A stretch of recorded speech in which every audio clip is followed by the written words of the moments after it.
내가 율법이나 선지자를 폐하러 온 줄로 생각하지 말라. 폐하러 온 것이 아니요 완전하게 하려 함이라. 아멘. 바울에 대해서 좀 공부를 하다가 이제 이 말씀하고 또 연결이 되어서 이 말씀을 좀 나누려고 합니다. 자, 율법과 선지자를 폐하러 온 줄로 생각하지 말라라고 했습니다. 여기서 율법과 선지자는 무엇을 얘기하는 것이죠? 구약을 가리키는 것이죠. 그래서 한번 보겠습니다. 누가복음 24장 44절 말씀이에요.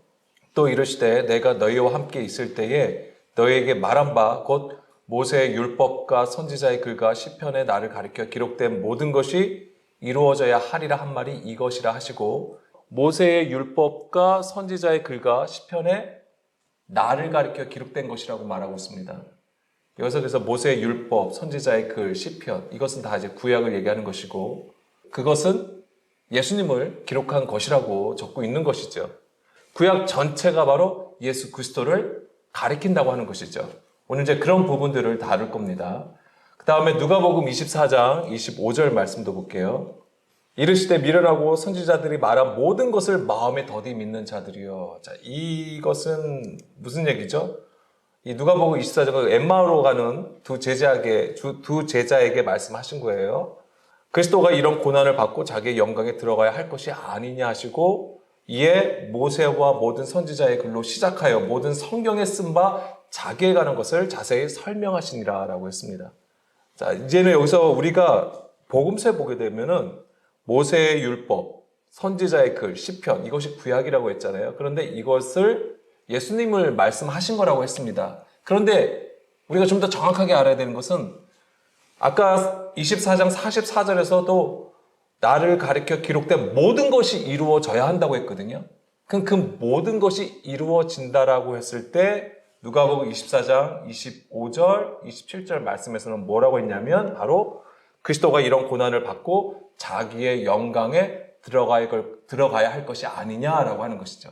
뭐냐면 십자가의 죽음과 부활에 관한 것이에요. 그러니까는 이 구약의 말씀이 예수 그리스도를 기록한 것인데, 이게 과연 무엇이냐 이거죠. 무엇에 관한 것이냐면 단순하게 예수님 그분을 가리킨 게 아니고, 그 예수 그리스도를 말한 게 아니라 그분이 우리에게 보여주시는 그 하나님의 영광에 관한 것이에요. 근데 예수님이 이 땅에 오셔서 하신 일이 무엇입니까? 십자가에 죽으셨다라고 하는 것이고, 그 다음에 3일 만에 부활하셨다라고 하는 거예요. 이것을 기록하였다라고 하는 거예요.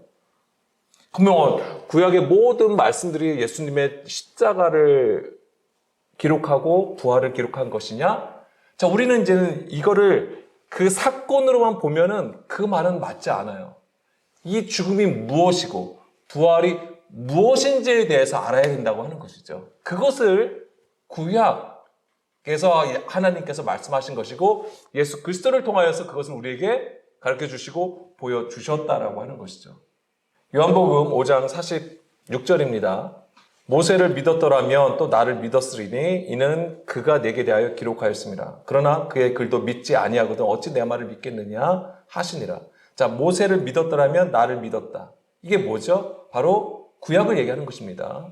그래서 여기서도 이 모세라고 되어 있지만은 사실은 구약의 말씀을 얘기하는 것이죠. 자, 사도행전 17장 2절입니다. 사도행전 17장 2절에 보게 되면 바울이 강론을 합니다. 성경을 가지고 강론한다고 되어 있어요. 바울이 자기의 관례대로 그들에게로 들어가서 새 안식일에 성경을 가지고 강론하며 뜻을 풀어 그리스도가 해를 받고 죽은 자 가운데서 다시 살아나야 할 것을 증언하고 이르되 내가 너에게 전하는 이 예수가 곧 그리스도라 라고 했습니다. 자, 사도 바울이 예수님을 만난 이후에 엄청난 일을 하게 됩니다. 사도의 사명을 감당을 하죠. 그런데 그가 정말 만난 예수님에 대해서, 예수님을 만났잖아요. 그러면 막 그런 간증들을 얘기했을까요? 간증의 얘기도 했죠, 물론. 그 왕들 앞에 가서, 그 로마에 가서도 지도자들을 상대로 해가지고 자기가 예수님을 어떻게 만났는지에 대해서도 얘기를 했습니다만, 그가 정말로 얘기하고 싶었던 것은 뭐냐면 바로 이거예요. 그리스도가 해를 받고 죽은 자 가운데서 다시 살아났다라고 하는 것이죠. 근데 이것을 단지 그가 예수님을 만난 것을 간증한 게 아니고 무엇이라고 했습니까? 2절에 성경을 가지고 강론을 했다고 하는 거예요. 구약의 말씀, 구약을 가지고 예수 그리스도를 증거했다고 하는 거예요. 특히 구체적으로 무엇을? 예수님의 죽음과 부활에 대해서. 이것을 강론했다고 하는 거예요. 그러니까는 우리가 지금 예수님을 증거한다고 하잖아요. 우리가 전도한다고 하잖아요. 예수님 믿으세요. 그러면 구원받습니다. 이 수준이 사실은 다른 거죠. 완전히 다른 거예요. 물론 그것 또한 귀한 겁니다. 그렇지만은 성경에서는 우리에게 복음이라고 하는 거잖아요. 이게 복음이라고 하는 거예요. 그 복음이라고 하는 것이 바로 그리스도의 죽음과 부활에 관한 것이 되는 것이고요. 사도행전 28장 23절에서도요. 그들이 날짜를 정하고 그가 유숙하는 집에 많이 오니 바울이 아침부터 저녁까지 강론하여 하나님 나라를 증언하고 모세의 율법과 선지자의 말을 가지고 예수에 대하여 권하더라.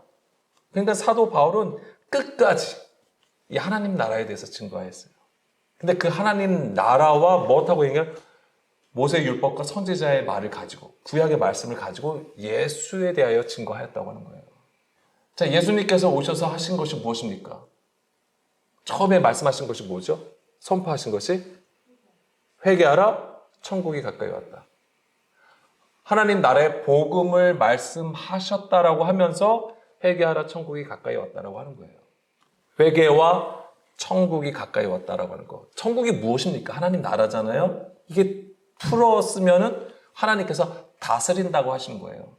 근데 하나님의 온 우주를 다스리시는 것이지만은 성경에서는 우리를 주목한다고 하는 거예요. 그래서 우리 안에 거하심으로써 하나님의 그 말씀으로 다스림을 얘기하시는 것이죠.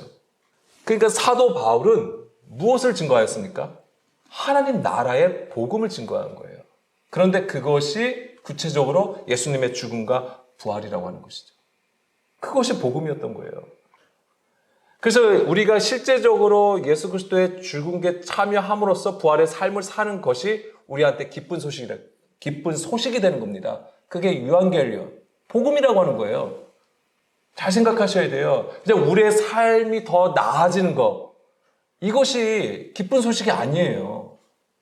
지금 우리가 가지고 있는 복음은요, 굉장히 이례적인 거예요. 단편적인 거예요. 그것은 하나님 나라가 될 수 없어요. 상황과 형편에 따라서 그것은 또 무너지고 넘어지게 될 수 있는 겁니다. 자, 사도행전 3장 22절도 보겠습니다. 사도행전 3장 22절에 보게 되면 이게 베드로가 성령 충만하여서 설교하는 내용이에요. 여기서 보면 베드로는 모세가 말한 바로 아까 신명기 18장 15절 말씀을 인용해서 말하는 거잖아요. 모세가 말한 나와 같은 선지자 하나가 바로 예수라고 증거하고 있는 거예요, 이게. 모든 사도들은 이스라엘이 구하고 바라던 메시아가 바로 예수 그리스도라고 얘기를 하고 있습니다. 그런데 사도들이 얘기했던 예수님은 바로 이스라엘이 구했던 메시아가 아니라는 것을 얘기해 주는 거예요, 오히려. 계속해서. 왜냐하면 지금 이스라엘이 구했던 메시아는 어떤 메시아였습니까? 정치적인 메시아예요. 실제적으로 열방, 그 당시 이제 로마죠. 로마로부터 해방되는 것을 구했던 거예요, 이스라엘은. 그렇지만은 사도들은 오순절 이후 성령님께서 강하게 임하신 이후에 정말 하나님께서 우리에게 해주시는 그 구원이 무엇인지를 사도들을 통해서 말씀하신다고 하는 겁니다. 그것이 바로 무엇이에요? 예수 그리스도의 고난에 참여하고 부활하여서 그 증인의 삶을 살라고 하는 것이죠. 그것을 위해서 사도들이 계속 가르쳐 주는 거예요. 사도 바울도 그렇고요. 예수님도 당연한 거예요. 예수님이 먼저 그 일을 하신 거예요. 예수님이 이 땅에 오셔서 누구와 싸웠습니까? 그러니까 누가 예수님을 대적했어요? 바리새인들이 대적한 거예요. 왜요? 그들이 가진 율법이 있었기 때문에. 그것이 바로 장로들의 유전이고 전통이었던 거예요. 사람의 가르침이라고 하는 거예요. 사도들 또한 이것을 계속해서 싸워나가요. 먼저 자기 안에 그런 율법의 구조, 사람의 가르침의 구조를 완전히 하나씩 부셔가는 것을 보여주는 것이죠. 자, 마태복음 5장 17절 말씀 다시 돌아갈게요. 그래서 여기서 율법이나 선지자, 이것이 이제 율법인데, 자, 예수님이 말씀하세요. 내가 구약의 말씀을 폐하러 온 줄로 생각하지 말라. 폐하러 온 것이 아니고 완전하게 하려 함이라 라고 했습니다. 자, 유대인, 왜 예수님이 이런 말씀을 하셨냐면은 유대인들이 예수님의 말씀을 받았을 때에, 들었을 때 어떤 생각을 했을까요? 자, 유대인들은 먼저 예수님의 가르침에 대해서 매우 놀라워하고 있어요. 뭐냐면 마태복음 7장 28절 말씀에 보게 되면은 예수께서 이 말씀을 마치심에 이제 산상수훈의 말씀이 다 끝나는 지점이에요. 예수께서 이 말씀을 마치심에 무리들이 그를 가르치심에 논란이 예수님의 가르침에 놀랐다고 했습니다. 이는 그 가르치시는 것이 권위 있는 자와 같고 그들의 서기관들과 같지 아니함이라.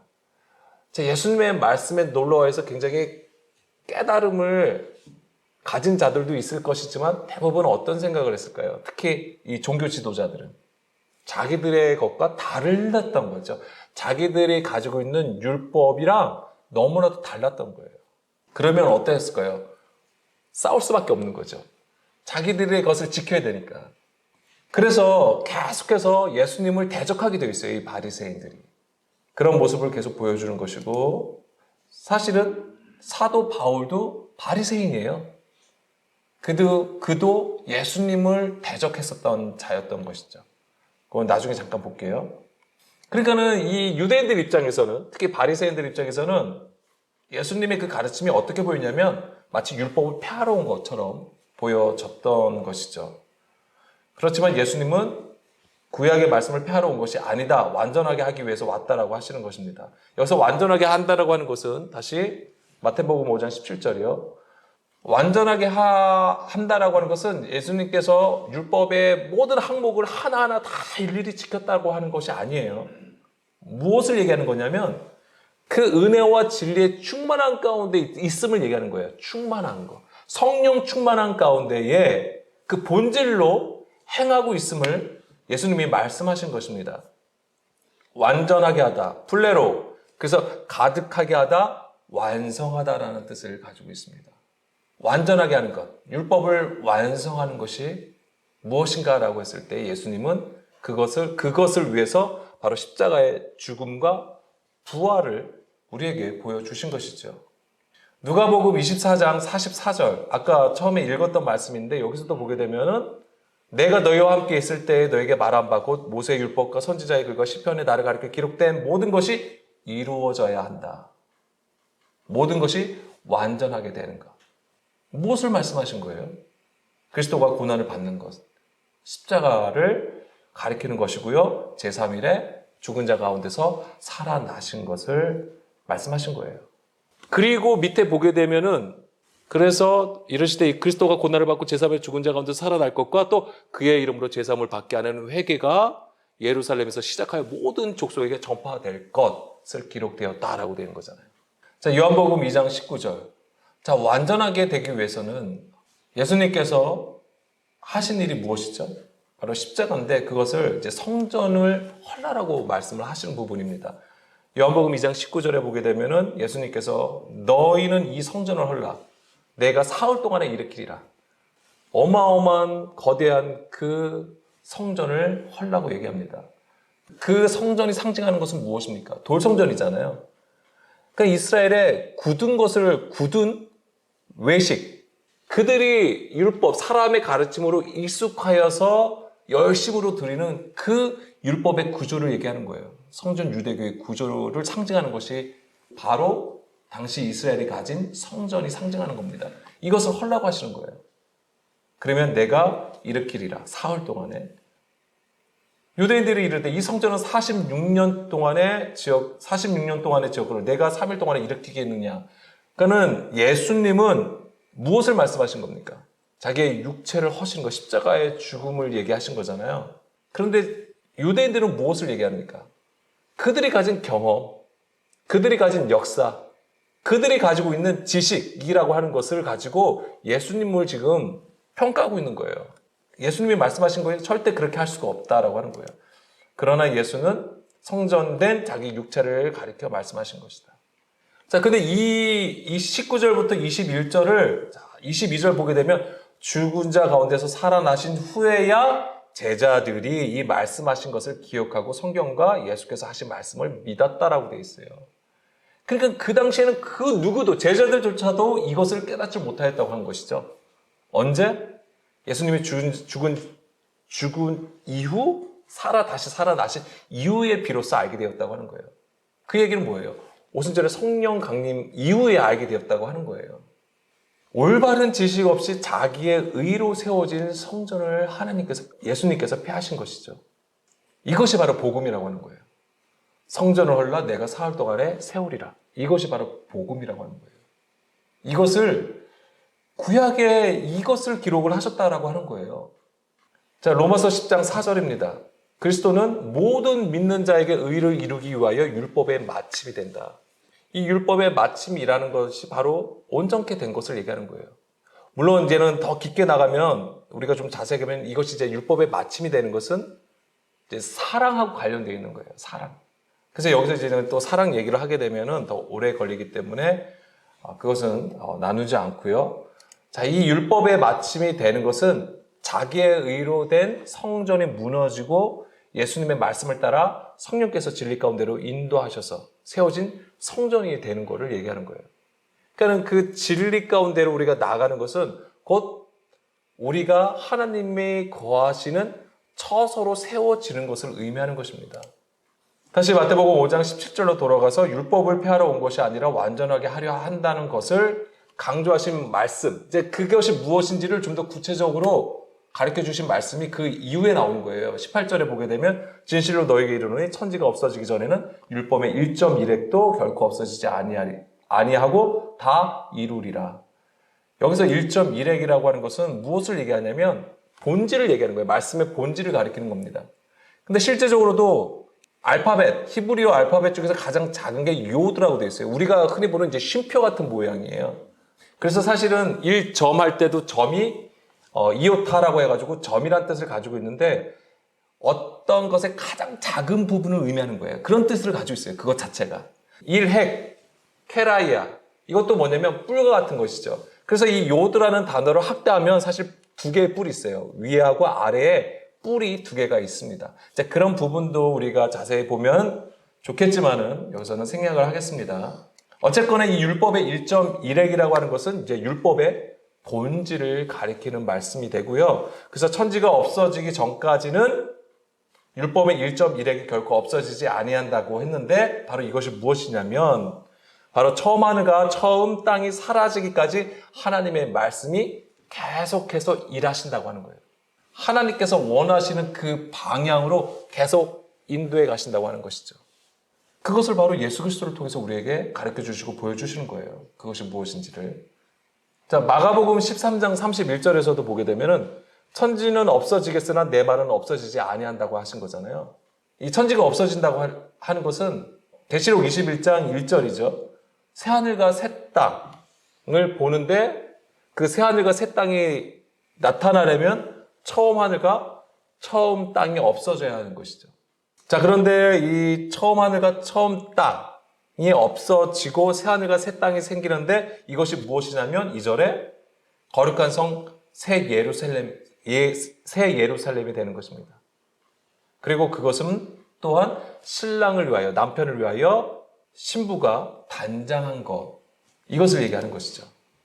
그러니까는 이 거룩한 성전과 새 예루살렘과 신랑을 맞이하는 신부로 단장된 것이 바로 이 율법의 본질을 가지고 진리 가운데 있는 것을 얘기하는 거예요.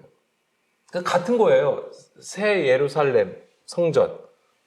이게 뭐냐면 우리가 처소로 준비되는 걸 얘기하는 거예요. 신약의 용어로 보자면 그리스도를 머리로 삼은 교회를 가리키는 거예요. 근데 그것이 또한 신부라고 하는 것이고 또한 계시록에서는 이기는 자로 나오는 거예요. 그게 여호와의 군대로 나오는 겁니다. 다 같은 얘기예요. 신부를 해가지고 예쁜 드레스 옷을 입고 있는 화장을 이렇게 예쁘게 하고 신랑을 맞이하는 그런 모습이 아니에요. 성경에서 나오는 신부는요, 군대입니다. 그리스도를 따르는 군대를 가리키는 것이죠. 그리고 이런 자가 바로 천국에서 큰 자가 되는 거예요. 그것이 마태복음 5장 19절이에요. 그러므로 누구든지 이 계명 중에 지극히 작은 것 하나라도 버리고 또 그같이 사람을 가르치는 자는 천국에서 지극히 작다 일컬음을 받을 것이요. 누구든지 이를 행하며 가르치는 자는 천국에서 크다 일컬음을 받으리라. 자, 말씀의 본질을 버리고 사람을 가르치는 것은 천국에서 지극히 작은 자가 되는 거예요. 천국에서는 큰 자로 서야 되는 거예요.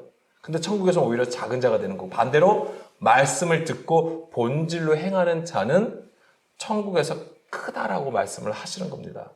그러니까 우리가 알 수 있는 것은 뭐냐면, 예수님은 율법을 완전하게 하신다라고 했을 때 그것이 바로 뭐냐면 계명 중에 지극히 작은 것 하나, 즉 율법의 본질을 가지고 있는 상태를 얘기하는 거예요. 그것이 바로 완전하게 되는 것입니다. 그게 하나님께서 그렇게 이끌어 가신다라고 하는 거예요. 그것이 바로 복음이고요. 그것이 구원이 되는 거예요. 하나님께서는 이 세상에서 우리의 이름을 나타내는 걸 원하지 아니하세요. 우리의 이름을 드높이는 게 아니고 오직 하나님의 영광, 그 이름만 나타나기를 원하시는 거예요. 그러니까 우리의 이름은 반대로 어떻게 되는 거? 없어져야 되는 거죠. 자, 마태복음 18장 1, 2절 말씀입니다. 4절까지 보게 되면 제자들이 예수께 나와서 천국에서 누가 큽니까? 라고 했어요. 그러니까 예수님께서 어린 아이 한 명을 딱 두고 그 가운데 세우시면서 말씀하시기를 너희가 돌이켜 어린아이들과 같지 아니하면 천국에 들어가지 못하리라.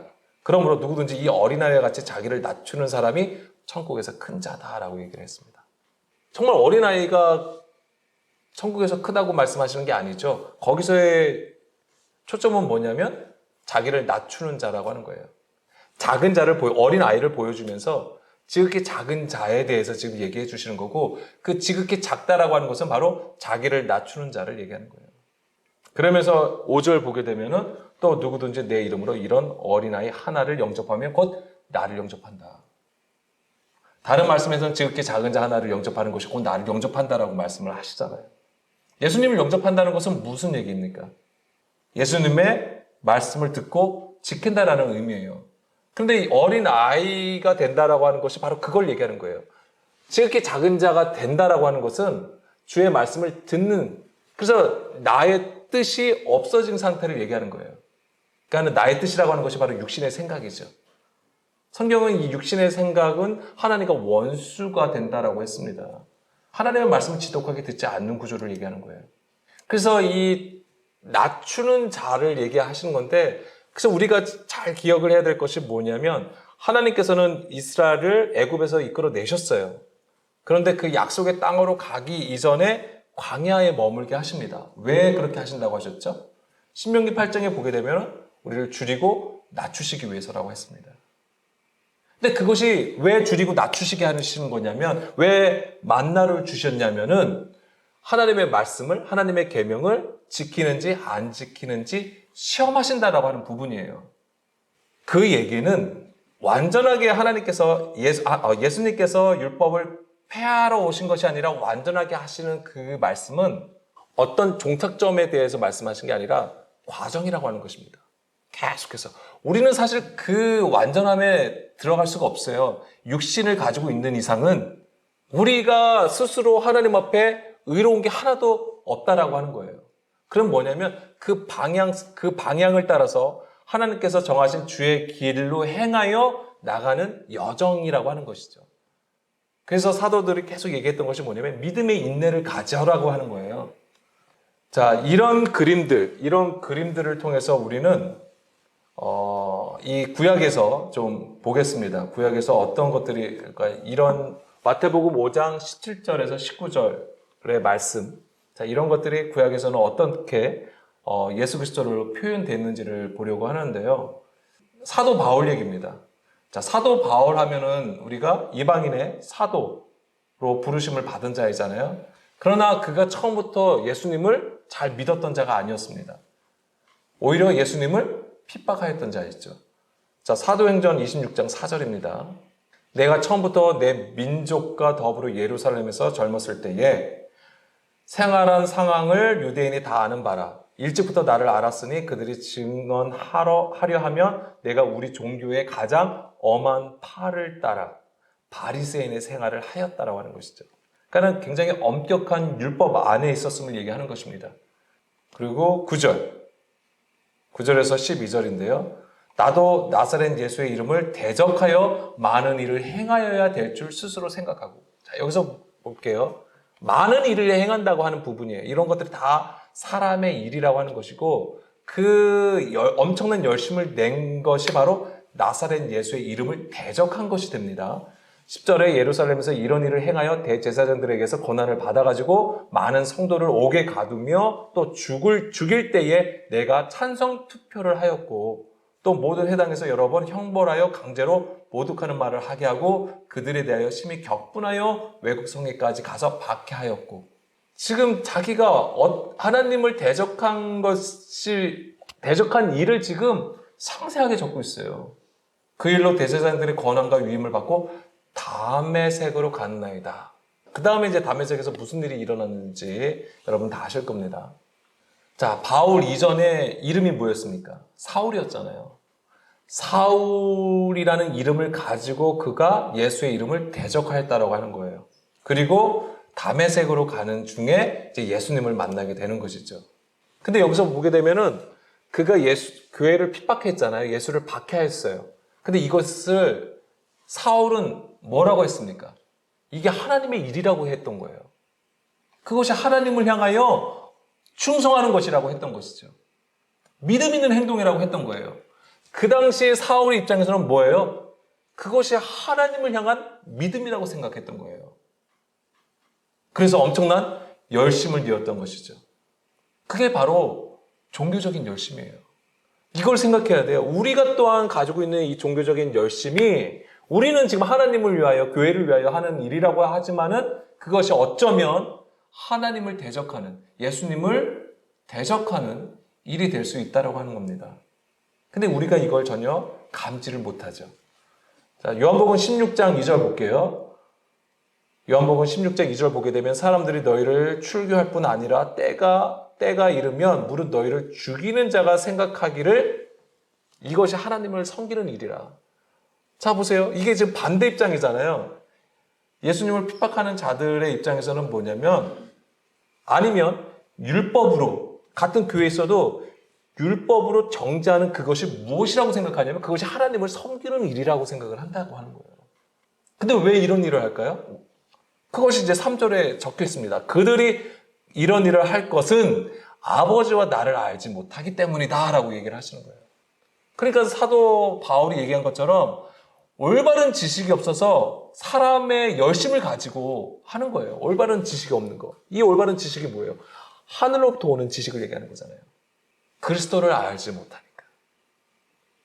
이게 처음에 말씀한 것, 처음에 우리가 나눈 것처럼 구약에 우리가 말씀을 보는데 거기서 예수 그리스도의 죽음과 부활을 우리가 보질 못하면 뭘 하게 되는 거예요? 문자로 하나님을 알게 된다고 하는 거예요. 진정으로 우리에게 주시는 복음을 우리가 기쁜 소식으로 받지 못한다고 하는 거예요. 오히려 그것이 심판의 말씀이 되는 거예요. 이건 무서운 거죠, 사실. 자, 다시 바울 얘기로 하겠습니다. 자, 바울이 다메섹에서 예수님을 만나죠. 사도행전 9장 3절에서 5절 말씀이요. 사울이 길을 가다가 다메섹에 가까이 이르러니 호련히 하늘로부터 빛이 그를 둘러 비추느니라. 땅에 엎드러져 들으며 소리가 있어 이르되 사울아 사울아 내가 어찌하여 나를 박해하느냐 하시거늘. 대답하여 주여 누구시니까 이르시되 나는 내가 박해하는 예수라. 이 순간이 뭐냐면 바로 3절부터 보여주세요. 그냥 같이. 바로 그 바울이 가지고 있던, 그 사울이 가지고 있던 그 옛구조, 옛선전이 완전히 무너지는 것입니다. 이게 뭐냐면 회심이에요. 회심의 장면이에요. 회개하는 것이죠. 자, 빌립보서 3장 6절부터 쭉 보겠습니다. 자, 열심으로는 교회를 박해하고 율법의 의로는 흠이 없는 자라. 그러나 무엇이든지 내게 유익하던 것을 내가 그리스도를 위하여 다 해로 여길 뿐더러 또한 모든 것을 해로 여김은 내 주 그리스도 예수를 아는 지식이 가장 고상하기 때문이라. 그러니까 예수 그리스도를 알게 되었다고 하는 것이죠. 내가 그를 위하여 모든 것을 잃어버리고 배설물로 여김은 그리스도를 얻고 그 안에서 발견되려 함이니 내가 가진 의는 율법에서 난 것이 아니요 오직 그리스도를 믿음으로 말미암은 것이니 이게 오직 그리스도의 믿음으로 된 것이니 곧 믿음으로 하나님께로부터 난 의라. 나의 믿음으로 되는 게 아니고요. 그리스도의 믿음으로 된 것이고 이것 또한 하나님께로 온 하나님의 의가 된다라고 하는 것입니다. 내가 그리스도와 그 부활의 권능과 그 고난에 참여함을 알고자 하여 그의 죽으심을 본받아. 그러니까 사도 바울은 아까 사도행전 9장에서 그렇게 예수님을 만났잖아요. 이게 흔히 말하는 우리가 성령 체험을 하였다라고 하는 거예요. 예수님을 만났다라고 하는 부분인데 이례적으로 끝나는 게 아니에요. 그게 계속해서 뭐예요? 날마다 자기를 부인하는 자리에 섰다라고 하는 것이죠. 왜요? 그리스도와 그 부활의 권능과 그 고난에 참여하고자. 이게 우리의 싸움이 되어야 돼요. 왜? 내가 지금 육신에 있잖아요. 아직까지 내가 육체를 가지고 있잖아요. 이것을 위하여서 매일매일 싸워야 되는 것입니다. 우리의 싸움은 바깥에 있지 않아요. 내 안에 있는 것입니다. 11절 어떻게 해서든지 죽은 자 가운데서 부활에 이르려 하노니, 그러니까 사도 바울은 이것 때문에 그냥 치열하게 싸운 겁니다. 자기 안의 이야기지만 또한 그는 계속해서 로마까지 가서 전도하게 되잖아요. 12절 내가 이미 얻었다 함도 아니요. 예, 교만하지 않았습니다. 자기가 그 경험한 것조차도 더 뭐한 거예요? 다 부인해버린 거예요. 내가 이미 얻었다 함도 아니요. 온전히 이루었다 함도 아니라 오직 내가 그리스도 예수께 잡힌 바 돼 그것을 잡으려고 달려가노라. 야, 온전히 이루었다 이것도 없다라고 하는 거잖아요. 이것조차 사도 바울은 부인하였습니다. 그래서 뭐예요? 이게 그리스도 예수께 잡힌 바 되려고. 이제 뭐냐면 이게 하나님의 추적하심으로 이제 잡힌 거잖아요. 이걸 얘기하는 거예요. 그리고 또한 하나님께서 정하신 그 길로 향하여 그 율법의 그 완전하게 예수님이 말씀하신 그 완전하게 하려는 그 지경으로 나가고자 달려간다라고 하는 것이죠. 믿음의 경주를 하는 것입니다. 그런데 예수님께서 말씀하신 것처럼 그 율법을 폐하러 오신 것이 아니라 온전케 하시는 것을 지금 바울이 계속 그것을 행하고 있는 거예요. 자, 원래 바울이라는 이름 뜻이 파울로스. 무슨 뜻이냐면은 적은이란 뜻이에요. 적은, 작은이란 뜻이에요. 그리고 이 파울로스는 파우어라는 단어에서 나온 건데요. 이게 파우어가 무슨 뜻이냐면은 멈추다, 그만두다라는 뜻이에요. 그러면 벌써 감이 오시죠? 사울일 때는 무엇을 했습니까? 그가 하나님의 일이라고 하였지만 하나님을 섬기는 일이라고 하였지만 예수를 박해하는 일이었어요. 교회를 핍박하는 일이었습니다. 근데 그것이 멈춘 것이죠. 예수님을 만남으로써. 이제는 하나님의 뜻과 예수 그리스도를 알게 됨으로써 그 사람의 일이 불법이었구나. 하나님 앞에 죄였구나 하는 것을 알게 됨으로써 스탑된 거예요. 그것이 바울이에요. 그래서 뭐예요? 작은 자가 된 거예요. 그 뭐냐면 예수님께서 아까 어린아이, 지극히 작은 자 하나가 되라고 하신 거잖아요. 그런 자가 천국에서 큰 자가 된 것인데 바로 사도 바울이 그것을 보여주는 거예요.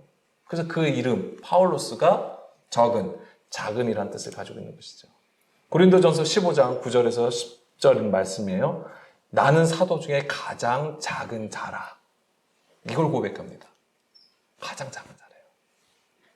물론 우리가 이제는 그 상황을 따라 보게 되면 사도 바울은 사실 예수님과 함께 공생의 기간에 있던 것도 아니고 예수님을 실제 본 자가 아니란 말이에요. 예수님을 또 따라다닌 것도 아니고. 그렇죠? 그러니까는 그 지위가 사실은 어쩌면 위태위태할 수도 있는 것이죠. 그렇지만 사도 바울은 정확하게 하나님의 이방의 사도로 부름을 받았다고 하는 것이고, 그렇지만은 그가 사도 중에 가장 작은 자라고 얘기를 합니다. 나는 하나님의 교회를 박해하였으므로 사도라 칭함 받기를 감당하지 못할 자니라. 그러나 내가 나된 것은 하나님의 은혜로 된 것이니 내게 주신 그의 은혜가 헛되지 아니하여 내가 모든 사도보다 더 많이 수고하였으나 내가 한 것이 아니요 오직 나와 함께 하신 하나님의 은혜로라. 아멘. 이게 하나님의 은혜라는 것이 무엇입니까? 그 장막 안에 함께 있음을 얘기하는 거예요. 그 장막 안에 거해서 뭐 하는 거예요? 주의 말씀을 매일 듣는 것이죠. 그러니까는 나는 날마다 죽는다라고 했을 때 그 날마다 죽는다라고 하는 것은 곧 뭐예요? 주의 말씀을 날마다 내가 듣습니다라는 거예요.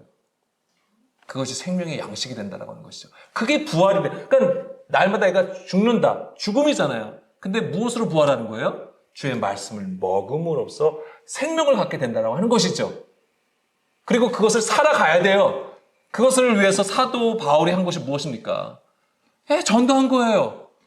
구약의 말씀을 가지고 예수 그리스도를 증거한 것이죠. 그의 죽음과 부활에 대해서. 그냥 그 역사적인 사건, 십자가의 사건만을 얘기한 게 아니에요. 그러니까 우리가 얼마나 하나님의 말씀을 들어야 되는지, 얼마나 연구하고 고민하고 묵상해야 되는지. 자, 사도 바울은 지극히 작은 자 하나가 된 것이죠, 바로 이게. 자기가 없어요. 자기가 다른 사도보다 엄청난 많은 일을 하였어도 자기가 한 것이 아니에요. 오직 하나님의 은혜 안에서 이루어졌다고 하는 겁니다. 이게 바로 지극히 작은 자 하나를 영접한 바울의 모습인 것이죠. 자, 한 가지만 더 나누겠습니다. 바울 이전의 이름이 무엇이었죠? 사울이었습니다. 그 사울은요, 그 이름이 뜻이 무엇일까요? 네, 큰 자. 예, 맞습니다. 이제 결국엔 큰 자를 나타내는 건데, 당연히 사울 하면은 어디가 생각나시겠까요? 사무엘 상에 있는 사울 왕이 바로 그 이름이에요. 그러니까는 바울은 헬라식 이름이 되는 거고, 히브리 이름이 있을 거 아니에요? 그게 바로 사울이 되는 거예요. 그래서 우리가 사울 왕을 통해서 우리가 더 깨달을 수 있는 것인데, 사울은 무슨 뜻이냐면 샬이라는 단어에서 왔습니다. 이게 뭐냐면 문의하다, 요구하다, 간청하다라는 뜻이에요. 그런데 사울은 어떻게 세워진 왕이죠? 이제 사무엘이 늙었어요. 그 아들들은 사무엘 같지가 않아요. 그러니까 이스라엘 백성들이 불안불안한 겁니다. 왜? 이스라엘에 지도자가 없을까 봐. 그래서 세상과 같은 왕, 세상 임금과 같은 왕을 우리에게 세워달라.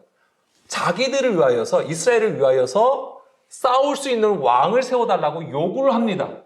거기서 요구하다가 샬이에요. 그것에 응답해 주신 왕이 바로 사울 왕이 되는 겁니다. 그러니까 뭐예요, 이거는? 사람의 요구대로 세워진 왕을 얘기하는 겁니다. 그런데 그래서 사무엘상 12장 13절. 이제 너희가 구한 왕, 너희가 택한 왕을 보라. 여호와께서 너희 위에 왕을 세우셨다. 지금 사울 왕을 가지고 너희가 구한 왕이라고 얘기하는 거예요. 그런데 사무엘상 9장 1, 2절, 2절 보겠습니다. 자, 이 사울은 이 베냐민 지파 사람이고요. 유력한 사람으로 표현하고 있고요. 2절에 보면은 기스에서 아들이 있으니 그의 이름은 사울이요. 준수한 소년이라. 이스라엘 자손 중에 그보다 더 준수한 자가 없고 키는 모든 백성보다 어깨 위만큼 더 컸더라. 그러니까 그 풍채가 굉장히 좋았던 것 같아요. 그리고 준수하다는 건 굉장히 외모적으로도 되게 좋았던 것 같습니다. 그러니까 한마디로 왕의 풍채를 가지고 있었던 것 같아요. 그런데 하나님의 사람을 표현할 때 이 키가 크다고 하는 것은 사울이 유일해요. 이 사울 왕하고 반대가 되는 인물이 다윗이겠죠. 다윗은 작은 자, 작은 자로 막내. 이 막내라는 뜻은 작다라는 의미예요. 작은 자라는 것을 얘기하는 것이고, 그 다음에 양치기로 나오는 것이죠.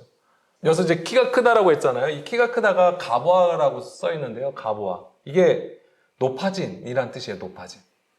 그래서 이제 이게 상징적으로는 교만한, 거만한이라는 뜻을 가지고 있습니다. 그래서 이 가보아라는 단어가 사무엘상 2장 3절에도 쓰였습니다. 여기서는 교만한이라는 쓰였어요. 교만한.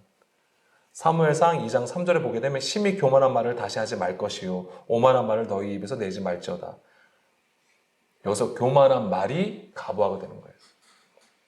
그러니까 지금 사울이 겉으로는 키가 큰 것을 표현하고 있지만 사실은 그가 교만한 것을 지금 보여준다라고 하는 거예요. 그래서 뒤에 보게 되면 하나님의 말씀을 듣지 않잖아요.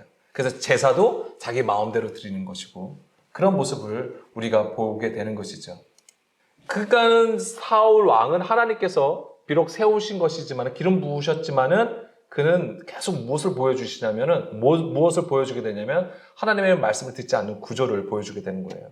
그래서 우리가 잘 알고 있는 것처럼 사무엘상 15장 22절 말씀처럼 사무엘이 이르되 여호와께서 번제와 다른 제사를 그의 목소리를 청종하는 것을 좋아하신 같이 좋아하시겠습니까? 순종이 제사보다 낫고 듣는 것이 수장의 기름보다 낫다. 이 말씀을 하시는 거잖아요.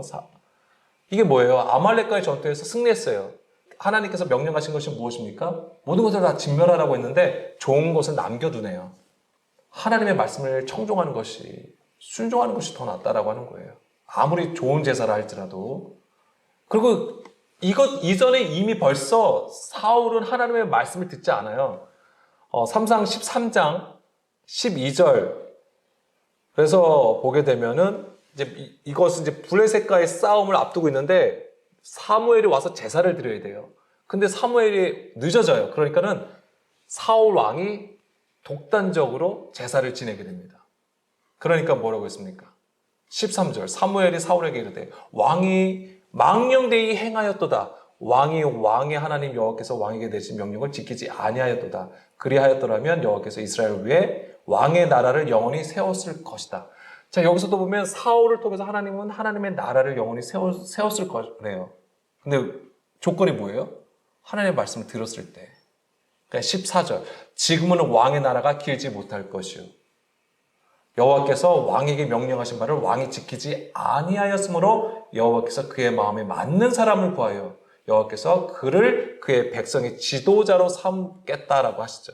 여기서 이미 버려졌어요. 하나님의 말씀을 듣지 않는 것 때문에 하나님께서 사울 왕을 버리시고 대신 뭐라고 누구를 택하셨다고 하셨죠?